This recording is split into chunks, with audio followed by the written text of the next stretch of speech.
ពិភពលោកកាន់តែទំនើបខ្លាំងការប្រើប្រាស់ភ្នែកកាន់តែប្រឈមខ្លាំងពន្លឺអេឡិចត្រូនិកធ្វើឲ្យមានការប៉ះពាល់ដល់ភ្នែករបស់មនុស្សគ្រប់គ្នាជាពិសេសគឺយុវជននិងកុមារដូចនេះសូមស្រឡាញ់ភ្នែករបស់អ្នកដោយថែទាំ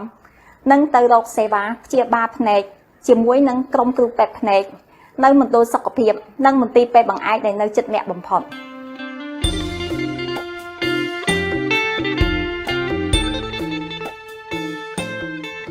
ភ្នែកនិងគំហើញគឺជាវត្ថុដ៏មានតម្លៃរបស់ជីវិត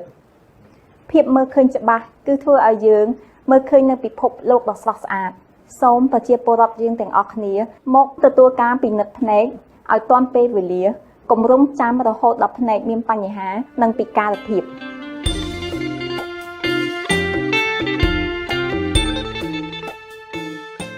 សូមប្រជាពលរដ្ឋកម្ពុជាទាំងអស់ត្រូវថែរក្សាសុខភាពភ្នែកនិងប្រើប្រាស់ភ្នែកឲ្យបានត្រឹមត្រូវបើសិនជាយើងមើលចិត្តនៅក្នុងរយៈពេល20នាទីសូមប្រើភ្នែកក្រឡេកមើលឲ្យបានឆ្ងាយក្នុងរយៈពេល20វិនាទី